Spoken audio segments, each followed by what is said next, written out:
¿Qué dices si oramos? Y que Dios nos hable a través de su palabra esta mañana y que sea Él el que nos dirija en lo que vamos a hablar. Es una historia preciosa que nos va a motivar esta mañana.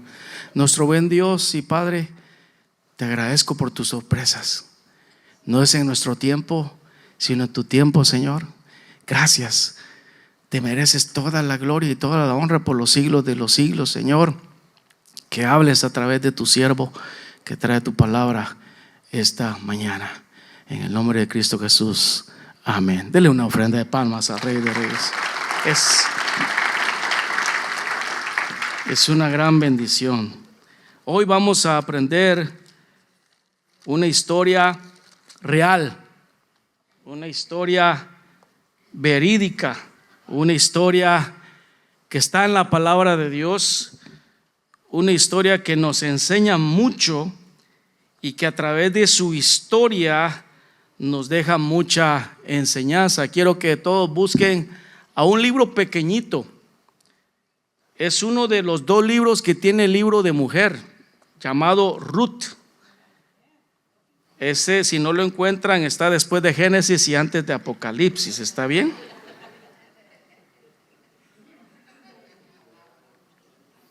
¿Les ayudé un poco? No. Bueno, está entre los primeros 7 libros más o menos después de Jueces. ¿Está bien? Y ese libro tiene aproximadamente 4 capítulos. Yo le invito a que en casa usted lo lee porque nos tiene una gran enseñanza. Cuando nosotros recibimos las notificaciones del privilegio de predicar la palabra de Dios con tiempo y uno empieza a estudiarlo y tiene que ir a varias investigaciones y tremendo. ¿Alguna vez usted ha tomado alguna decisión que hasta el día de hoy usted puede decir 2 cosas? Fue la peor decisión que tomé en mi vida, o fue una de las mejores decisiones que yo he tenido en mi vida. Puede ser moverse de un lugar, puede ser cambiarse de trabajo. No quiero decir haberse casado, ¿verdad? No, esa decisión no. Pero algo tan hermoso es que cuando nosotros realmente tomamos la guianza de Dios, esas decisiones pueden ser bien hermosas. Y en esta oportunidad, en este libro de Ruth, tenemos una historia que nos enseña el tomar decisiones quizás a la ligera, pero que tiene que ver con lo material, a tomar decisiones que tiene que ver con lo espiritual. Y en la balanza usted va a encontrar que en las 2 la mejor decisión que usted puede tomar es una decisión espiritual que tiene que ver con Dios. ¿Cuántos dicen amén a eso? Y ocurre en tiempos difíciles también esa decisión de una persona que les voy a mencionar en este libro. El título que hoy le he puesto al sermón, que nos han puesto al sermón, es Donde vayas yo iré. Dígalo conmigo: donde vayas yo iré. Where you go, I go. Hemos tenido en algún momento dado decisiones importantes en nuestra vida. Créame que tomar una decisión hace 22 años con mi familia de movernos miles de kilómetros de nuestro lugar de origen no fue fácil. Tuvimos que tomar oración tras oración. Me identifico un poco con la persona que vamos a ver en el principio, porque lo que miraba es que trataba de ver unas mejoras para nuestra familia. Pero en mi caso, en esta oportunidad, puedo decir fehacientemente y cumpliendo con esa regla de buscar del Señor, fue la mejor decisión de cambiar de lugar. Fue duro para nosotros cambiar de lugar, pero el Señor nos fue abriendo campo. Veníamos absolutamente sin nada, ¿verdad, amor?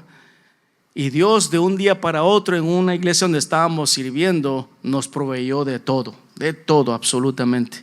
no teníamos trabajo, no teníamos esto y lo otro, pero Dios fue el proveedor. Pero en esta oportunidad hay una historia.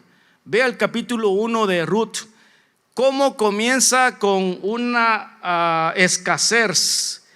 Y yo le voy a ir más o menos resumiendo por falta de tiempo, pero déjeme decirle que en ese tiempo, en el libro de los jueces, que es un libro que está anterior a este, el pueblo de Israel era en cierta manera gobernado por los jueces, porque no había rey en Israel. Entonces el pueblo de Israel necesitaba una guía, porque tiempo atrás Josué había muerto.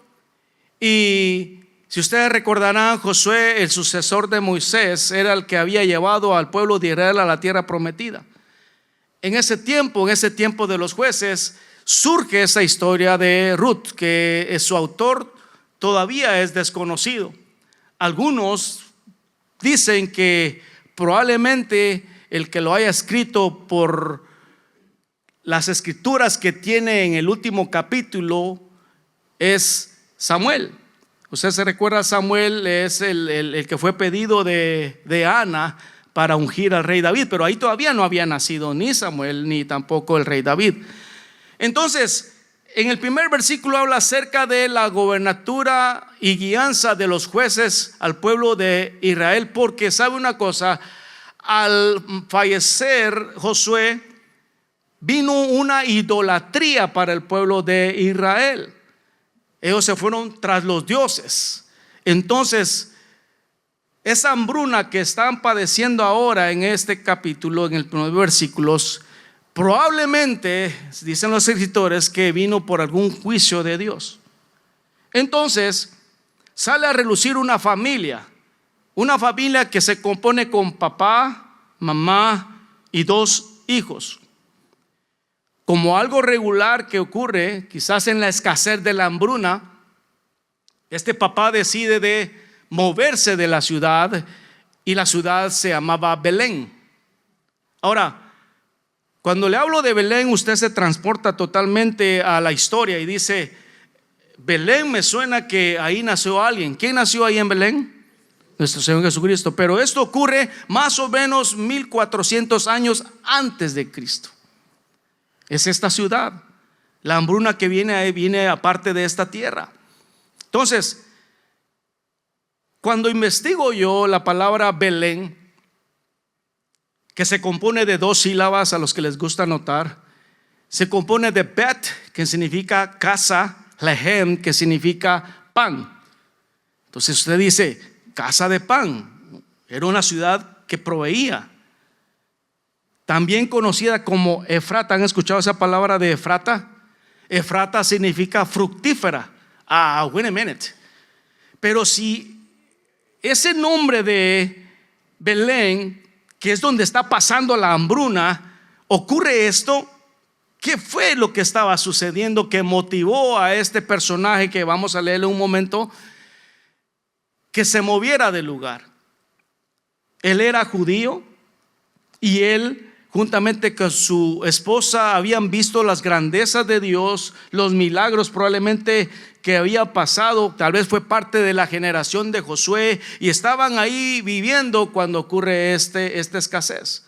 Y puedo pensar que en un momento dado él tomó una decisión buena, pero lo que no comparto es que no pensó a dónde iba él a dar o a vivir, a establecerse. En los primeros versículos usted nota que el personaje que lleva a la familia en el versículo 2 se llama Elimelech, y su nombre, su esposa era Noemí, y sus nombres de los 2 hijos eran Malón y Kelión. Versículo 2 estamos ahorita.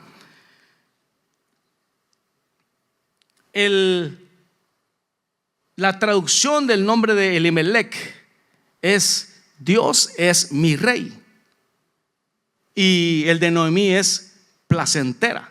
Esa es la traducción. Entonces, cuando yo veo esa traducción de qué significa ese nombre, Dios es mi rey, me pongo a pensar ¿por qué Elimelech tomó? Escuche bien palabras claves que les voy a mencionar esta mañana. Decisión, ir. Decisión, ir. Mis decisiones marcarán mis generaciones. Entonces, Elimelech, siendo de un hombre muy hermoso, de grande significado, Dios es mi rey, en un momento dado como que no le hace alarde a su nombre, porque como que pierde la confianza de Dios y toma una decisión. Yo no sé si lo tomó a la ligera, pero él agarra con toda su familia y se mueve a otra ciudad, pensando que le iba a ir mucho mejor. Le digo yo a mi esposa, comentándole eso, algo como decir, porque le comento sobre mis sermones y le platico antes de ponerlos acá en contexto, pero le digo, es como decir, alguien que está viviendo más o menos como Barstow o Victorville, ¿conocen ustedes esas ciudades? Por allá por el 15, y decide irse a Las Vegas a vivir. Usted conoce Las Vegas, ¿verdad? ¿Qué es lo que se vive en Las Vegas? Ahora bien, Moab, a la ciudad donde él llega, era una ciudad idólatra. Tenía dioses ajenos, dioses que no adoraban, dioses que no adoraban a lo que ellos deseaban que era el verdadero Dios de Israel. El Dios de ellos era el Dios Querón y el otro Bet-Dahor. Entonces, cuando yo veo esta situación, que él decide irse a una ciudad para que le vaya mejor, me hace pensar y preguntarle a Elimelech: Elimelech, ¿fue tu mejor decisión de ir a esa ciudad? Y usted me preguntará, pastor, ¿de dónde surgió esa ciudad? Moab. En Génesis capítulo 23 nos habla sobre esa historia, la historia de Moab, que era idólatra. ¿De dónde es que surge? Pregúnteme usted, ¿de dónde surge, pastor, Moab? Ajá. Es interesante de dónde surge esa ciudad. Y saber que Dios en medio de cada situación tiene control. Pero él decide irse a Moab. Y cuando yo investigo la ciudad de donde nació, nace de una relación muy rara y tremenda entre un papá y una hija mayor. ¿Eso pasó en la Biblia, pastor? Sí, pasó en la Biblia. En ese capítulo de Génesis 23, ¿se recuerdan ustedes de Lot? Cuando decide irse a vivir cuando se separan él era sobrino de Abraham, y cuando se separan, él toma la decisión de irse por un lado y Abraham por otro lado, y llega él a Sodoma y Gomorra. Usted conoce la historia. Viene su juicio con Sodoma y Gomorra, y al caer fuego sobre ella, ellos salen huyendo, tanto Lot, su esposa, y sus dos hijas, una mayor y una menor. Pero ¿qué pasa con la esposa? Se convierte en estatua de sal, ¿correcto, Walter? Se convierte en estatua de sal, quiere decir que murió. Al pasar de los tiempos, como Lot tuvo miedo de ir a alguna otra ciudad, se refugió en las cuevas. Entonces, una de las hijas mayores le comenta a su hermana y le dice: ¿sabes qué? Creo que no vamos a obtener descendencia. Yo creo que vamos a tener que hacer algo. Y mi idea es, yo no sé si me parece, pero vamos a emborrachar a mi papá y vamos a tener relaciones con él para no perder descendencia. ¿Por qué lo traigo esto en contexto? Porque yo quiero que usted, históricamente hablando, conecte lo que vamos a hablar el día de hoy un poco más. Entonces, de esa relación nace Moab, de la hija mayor, que son conocidos ahora como los moabitas. Y que tristemente esa ciudad se convirtió también en muy opresora del pueblo de Israel. Cuando no hay una guía de Dios, cuando toman decisiones que no van. Vea lo que le pasó a Abraham, cuando la promesa venía para Abraham, pero él ni lento, bueno, la esposa Sara es la que parte de eso tuvo la culpa, pero ni lento ni perezoso se acuesta con la sierva, nace Ismael. Esas decisiones traen problemas hasta el día de hoy. ¿Por qué? Porque mis decisiones cambian mis generaciones. Pero va a haber una mujer muy conocida ahí que va a cambiar el entorno de su generación. Y yo esta mañana quiero invitarles a cada uno de ustedes, jovencitos, veo muchos acá, que si van por un momento a un lado donde no es la voluntad de Dios y donde usted probablemente diga, por ahí me va a ir mal, yo le quiero invitar que cambie esa decisión para que su generación siga en los caminos del Señor. ¿Cuántos dan gloria a Dios por eso, amados hermanos? Amén.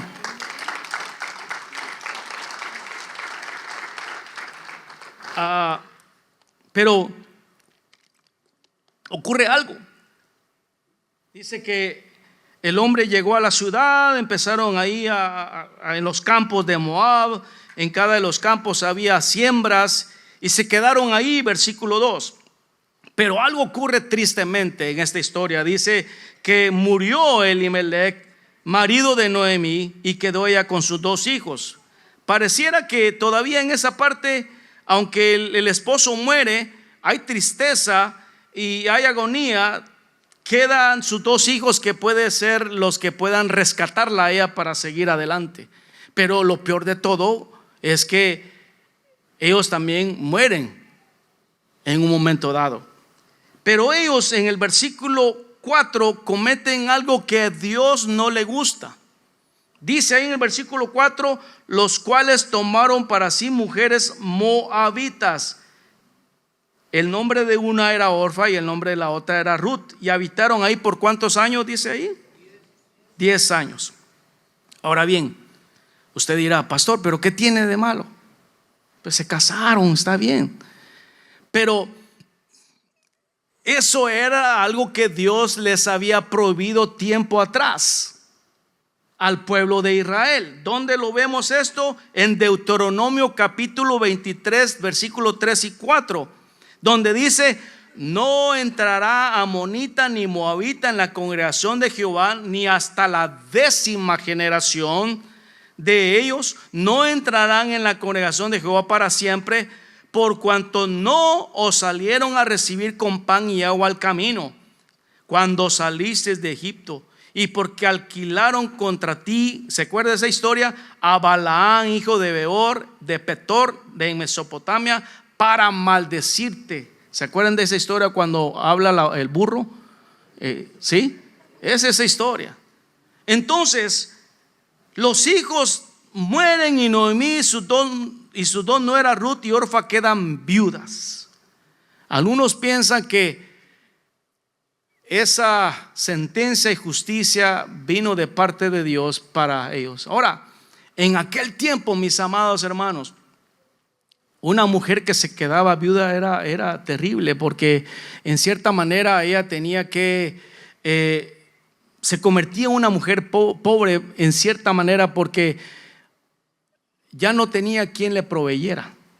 Muere su esposo, mueren sus 2 hijos, ya no hay provisión en cierta manera, porque en aquella oportunidad las mujeres no trabajaban y el hombre era el que más se dedicaba a proveer, y al no haber provisión, entonces ella tenía que vivir de lo que le dieran sus vecinos. Eso era muy duro para ellos. Entonces, al ver esto, ella se da cuenta, Noemí, que hay algo que tiene que actuar ella rápidamente. Y entonces llega el momento en que ella escucha que en Belén Jehová ha visitado el lugar, y empieza otra vez a ver, ya no escasez, sino que hay comida otra vez. No es en el tiempo de nosotros, mis amados hermanos, que ocurren las cosas. Es en el tiempo de Dios, y el tiempo de Dios es perfecto. Entonces ella habla con las otras 2 nueras y le dice a ella: volveos cada una a la casa de su madre. Versículo 8. Esta palabra la repite ella 4 veces. Y así como toda una costumbre judía, Noemí también las bendice cuando le dice: Jehová haga misericordia, que en hebreo significa Gesed. Jehová les dé descanso a cada una y que obtenga su marido. Era algo normal de que ella estaba diciéndoles a ellas de que fueran, ya no tengo yo nada más que darles. Yo me voy a regresar a Belén. Ustedes pueden regresar a Moab. Ahí está su mamá, ahí está su familia y probablemente yo las bendigo. Ya mis hijos, sus esposos ya no están. Dios que les dé consuelo con su marido. O sea, le está diciendo vayan. Pero hay algo que no comparto yo, porque en cierta manera ella les está diciendo que vuelvan a su antigua manera de vivir, a Moab.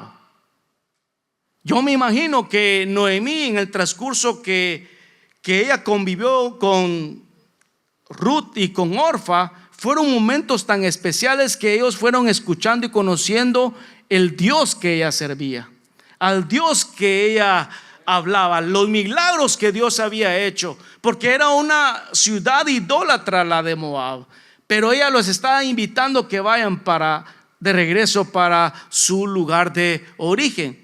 Entonces les vuelvo a decir, y ellas las dos en primer lugar dicen: no me quiero ir, te vamos a acompañar.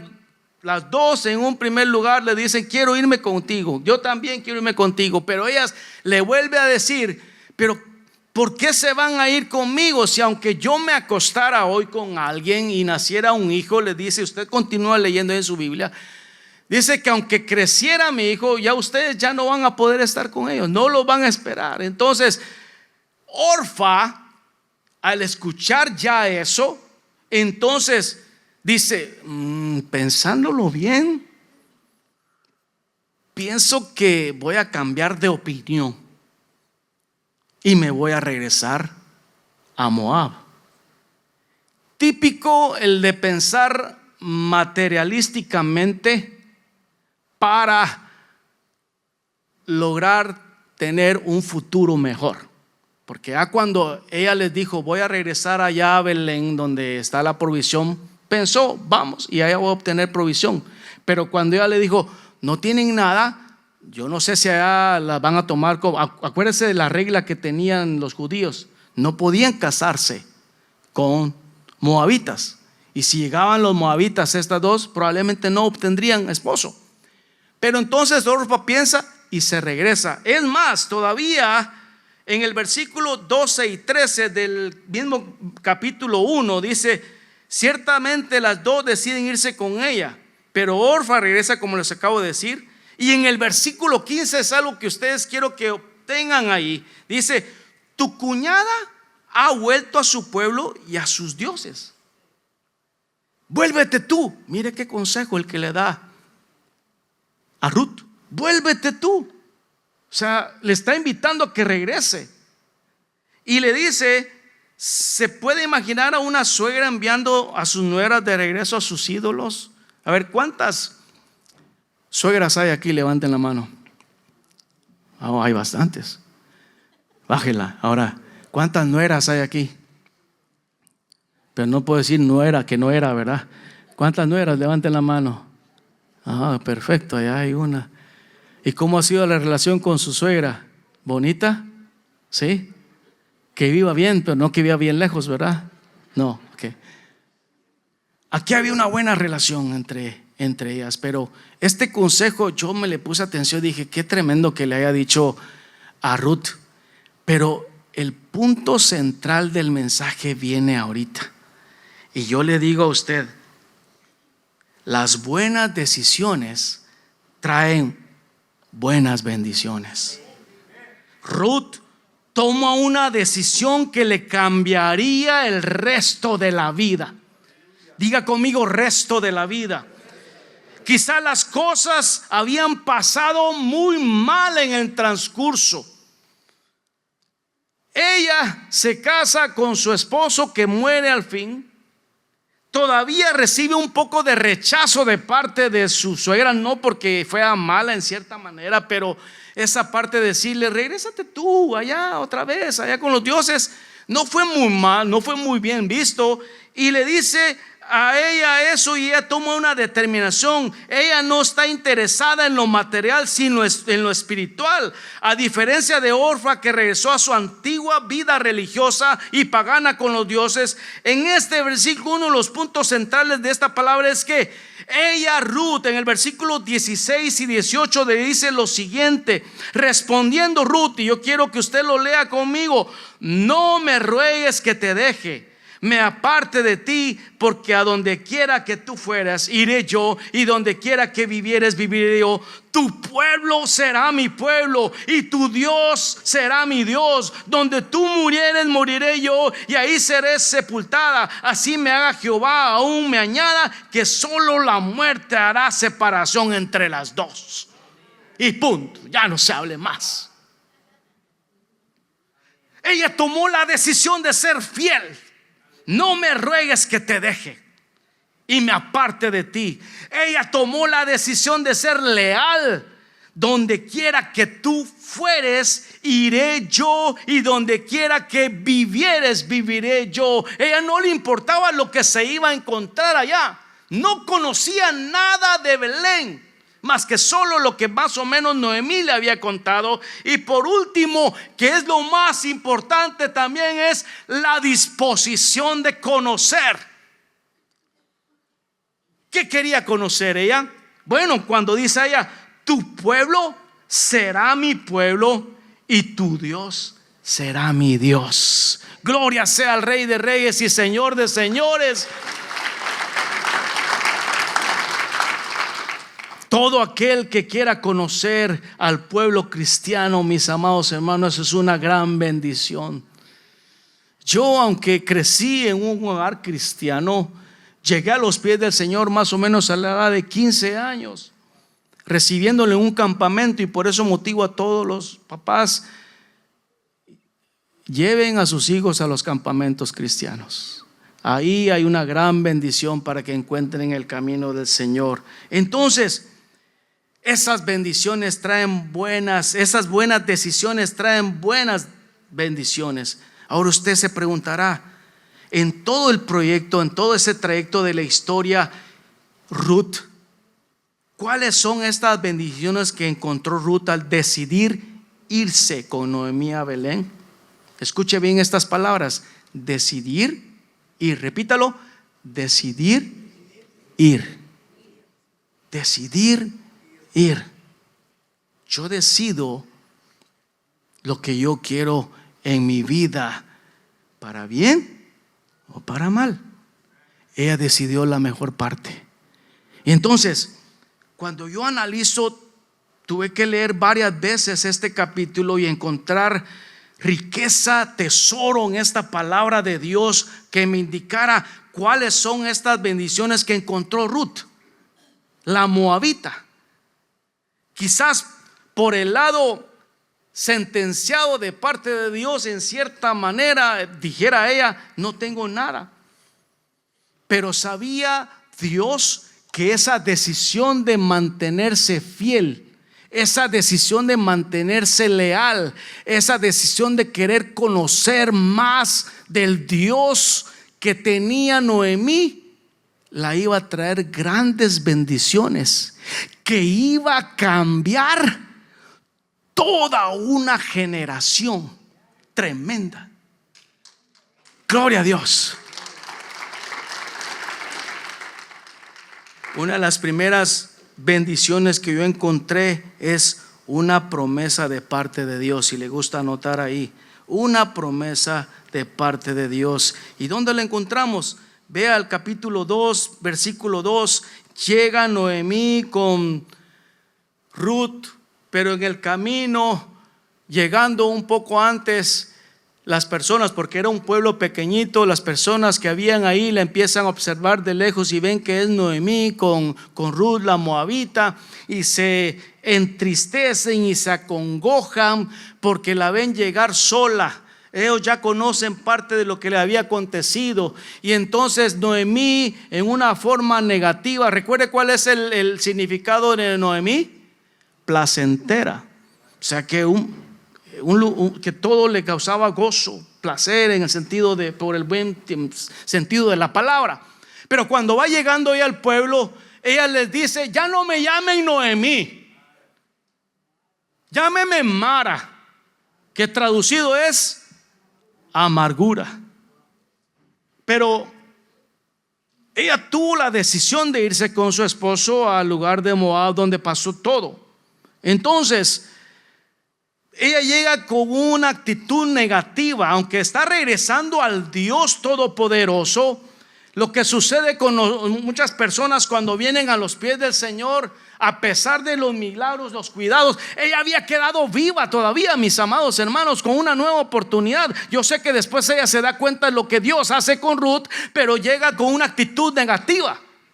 Y yo le quiero decir a usted que en medio de situaciones adversas, Dios está trabajando que usted no lo vea. ¿Sí? Por eso no diga usted: aquí me está pasando esto y mejor que me cambien mi nombre. El nombre de mi segundo nombre es Samuel. Mejor que me cambien mi nombre Samuel, ahora que me pongan otro nombre mejor. Pedido a Dios. No, yo no fui pedido a Dios. ¿Cómo que es eso? Si yo he visto grandes milagros que Dios ha hecho en nuestras vidas como familia. Yo he visto grandes milagros. ¿Cómo yo voy a pedir eso? Los cuidados que Dios iba haciendo en Noemí, quizás no los estaba viendo, a tal punto de decir: ya no me llamen así, mejor llámeme amarga. Espero que no haya ningún amargado aquí, ¿verdad?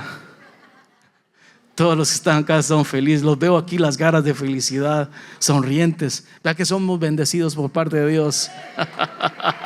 Dale una ofrenda de palmas. Entonces en el capítulo 2 llegan al pueblo y dice en el versículo 1: Noemí tenía un pariente de su marido, un hombre rico de la familia de Elimelech, ¿se acuerdan? El cual se llamaba Booz. Pero la actitud que me gusta de Ruth es una actitud de humildad también, de no llegar con actitud de soberbia a un pueblo que no conoce, sino que llega con una actitud de humildad que tiene que comenzar desde abajo. Y entonces en el versículo 2 ella le dice a Noemí: te ruego que me dejes ir al campo y recogeré espigas. Y esta explicación tiene algo. Dice: esto era parte de Dios para las personas necesitadas y los extranjeros. Dice que las espigas era el trigo como un grano rico especial que se podía hacer pan, alimento para el pueblo. Pero lo más interesante de esto era que cuando ella le dice en el versículo 2: te ruego que me dejes ir al campo a recoger espigas, estaba, aunque ella no lo sabía, retomando una promesa de Dios hablada en Levítico. Vea lo que dice Levítico, anote ahí si gusta, Levítico 19, 9 al 10. Eso de recoger espigas es bíblico. Y ahí, no sé si sus Biblias, y se lo digo otra vez, donde dice recogeré espigas, hay una letra C chiquitita. No sé si la logran ver. ¿Sí? Eso me conecta hasta la parte de abajo, donde ve usted la letra C otra vez, el comparativo de donde se habla sobre esta promesa que Dios le deja a todas las personas pobres, todas las personas viudas. Y en el capítulo 19, versículo 9 y 10 de Levítico dice esta palabra: cuando recojan sus cosechas, o sea las espigas, no corten las espigas que crecieron en los bordes del campo, ni levanten las espigas que queden en el suelo, tampoco corten hasta el último racimo de uva. Lo estoy leyendo en TLA, ¿ok? Ni levanten la fruta que se les caiga. Dejen esto para los pobres, sean israelitas, refugiados, o sea extranjeros en el país. Yo soy el Dios de Israel.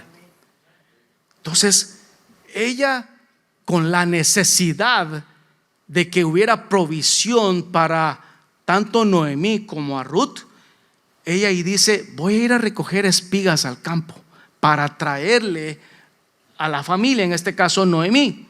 Entonces Dios no las iba a dejar abandonadas, tanto a Noemí como a Ruth. Ruth demostró ser una mujer fiel y leal nuevamente al pensar en Noemí para llevar alimento a casa.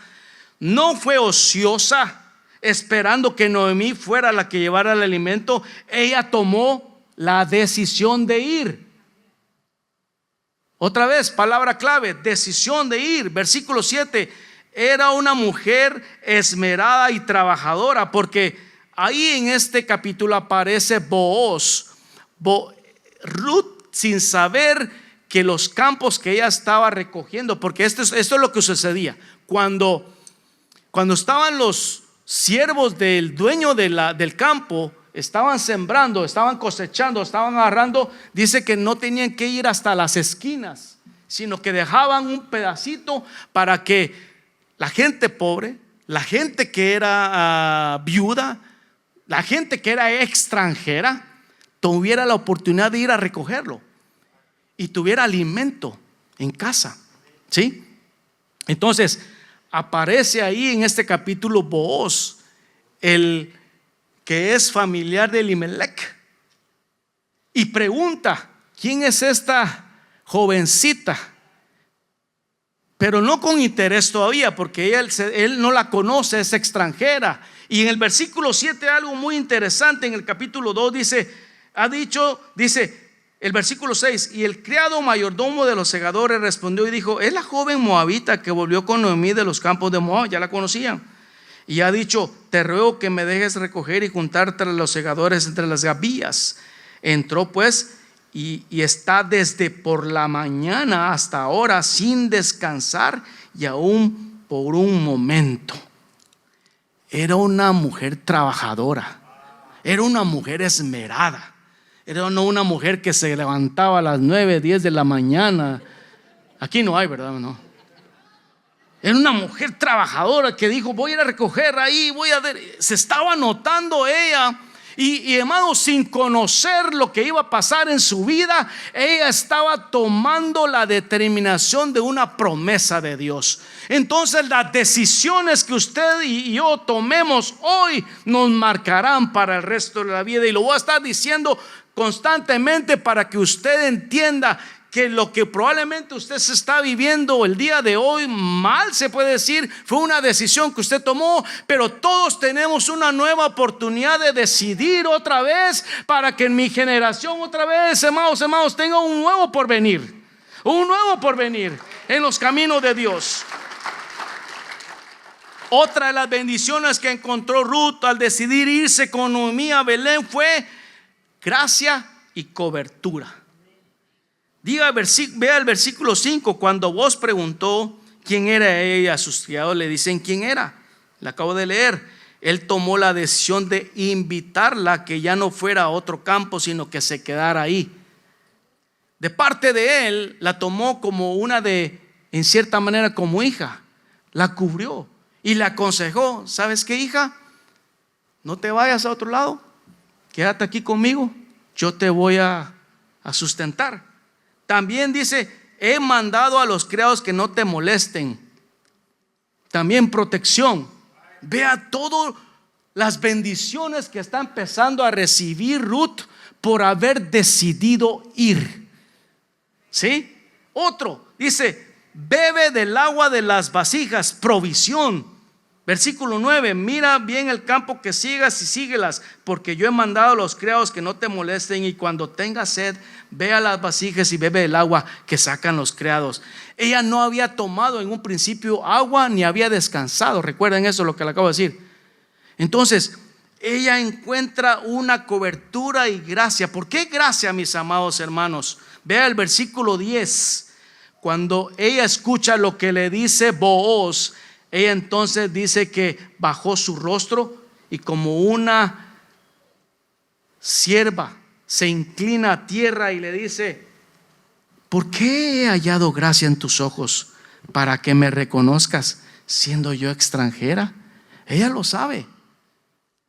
Ella sabe que siendo extranjera tiene tal vez no todo a su favor, porque los que tenían prioridad eran los que eran de ahí.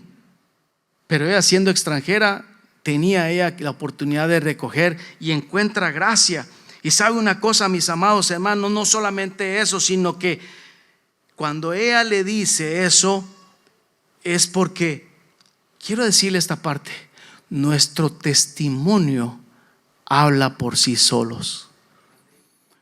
Yo no necesito en cierta manera decirles: miren, yo soy aquí, yo soy allá, vengo con Noemí y me dijeron que tú eres el familiar del esposo que murió, aquí estoy, dame un buen puesto. No le dice así, sino que le dice: yo soy tu sierva y yo no sé si he hallado gracia ante tus ojos, pero aquí estoy. Una actitud humilde. Pero viene Booz y le dice estas palabras tan hermosas, versículo 11 y versículo 12: cuando nuestro testimonio habla por sí solos, ocurre eso. Y le dice Booz, versículo 11, le dijo: he sabido todo lo que has hecho con tu suegra después de la muerte de tu marido, y que dejando a tu padre, escuche bien, dejando a la familia, dejando a tu padre y a tu madre y a la tierra donde naciste, has venido a un pueblo que no conociste antes. Jehová recompense tu obra y tu remuneración sea cumplida de parte de Jehová, Dios de Israel, bajo cuyas alas has venido a refugiarte. Todo el que se refugia en las manos de Dios, todo el que viene a los pies del Señor, encuentra gracia y encuentra cobertura, mis amados hermanos. Y ella estaba comenzando a entender que aquella decisión que había hecho de irse con Noemí era la mejor decisión. Ella encuentra no solamente promesas, sino encuentra gracia y cobertura, pero también encuentra algo muy importante que tiene que ver con la similitud de Jesucristo. Encontró quien las redimiera a las dos. ¿Cuántos han sido redimidos por la sangre de Cristo, amados hermanos? Yo doy gracias a Dios porque toda mi familia ha sido redimida por la sangre de Cristo Jesús. Cuando decido yo seguirle a Él, encuentro redención, encuentro perdón. Y ella dice: yo ya sin conocer todo esto que está pasando, encuentra a quien la redimiera. Cuando pasa todo esto, estoy resumiendo, ella recibe de parte de Booz una cantidad de cebada y lleva comestible, no solamente del que recogió, sino que Booz le da más aún, y entonces se lo lleva. Y cuando se da cuenta Noemí de esto, le dice en el versículo 19 y 20, Noemí, al escuchar que Ruth le había dicho todo lo que Booz le había dado, dice en el versículo parte final, después de lo que le dijo Noemí, dice: nuestro pariente es aquel varón y uno de los que nos puede redimir. Noemí sabe que probablemente por medio de Ruth, este pariente se le llama pariente redentor. Diga conmigo: pariente redentor. Ahora, nuestro Señor Jesucristo, al morir en la cruz del Calvario, se convirtió en un redentor para todos nosotros. Por sus propias fuerzas no iba a encontrar nada, pero sabe una cosa: Ruth iba a encontrar algo, quien la redimiera. Entonces, no solamente encuentra la promesa de Dios, la gracia y cobertura, encontró quien la redimiera al momento en que ocurre algo precioso. También otro de los reconocimientos que obtiene Ruth es: obtuvo la bendición y reconocimiento. Dice el versículo 10 del capítulo 3. Todo esto acontece, mis amados. Yo les invito a que lean estos 4 capítulos en casa. Y ocurre algo. Le dice Noemí a Ruth: ¿sabes qué? Vas a hacer lo que yo te diga. Te vas a bañar, te vas a echar aceite, te vas a poner, pero no quiero que te pongas tan que estés lista, y vas a hacer algo que tiene que ver con lo que hoy voy a hablar con ustedes. Entonces, en un momento dado, cuando en la costumbre judía, cuando terminaba la siega,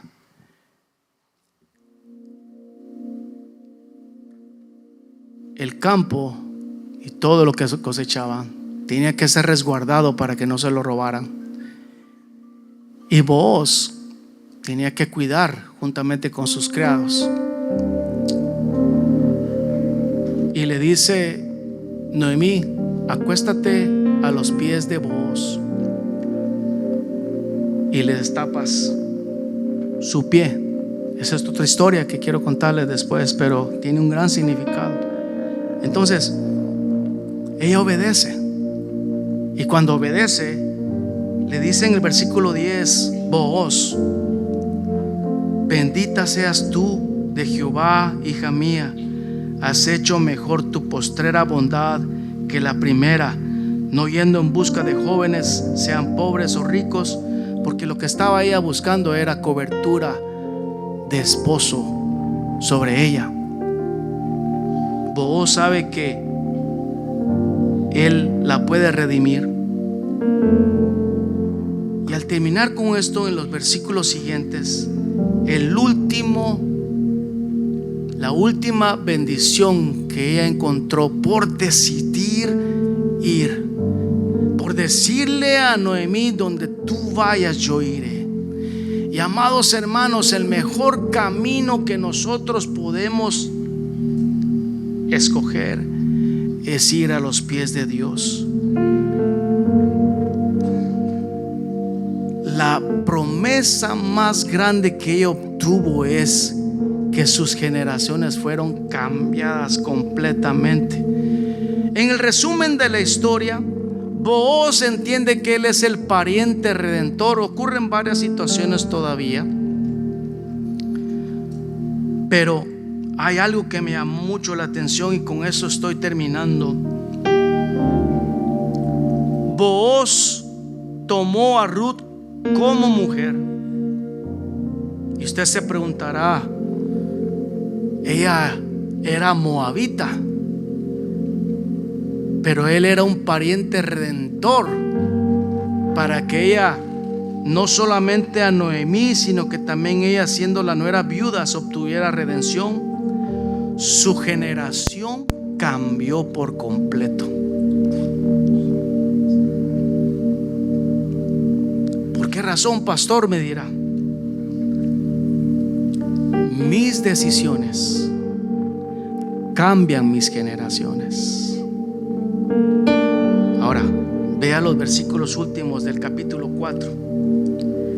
En la relación entre Booz y Ruth nace un niño. Ese niño se llama Obed.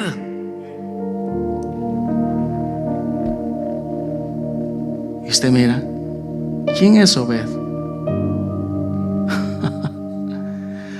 Obed fue el papá de Isaí. ¿De Isaí? Sí. ¿Quién era Isaí? Aquellos estudiosos de la Biblia ya saben por dónde voy. Isaí fue el papá de David. Ahora sí ya voy entendiendo, pastor. Y en el Nuevo Testamento, que esto tiene conexión con el Nuevo Testamento,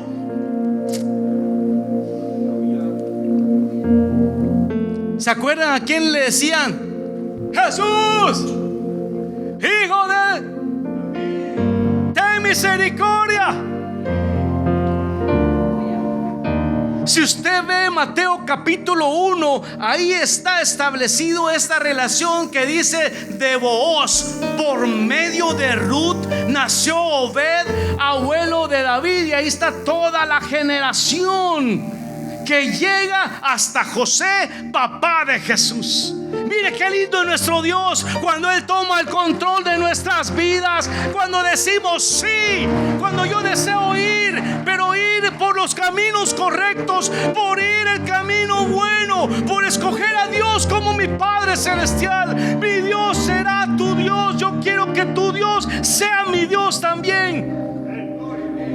Mis decisiones cambian mis generaciones.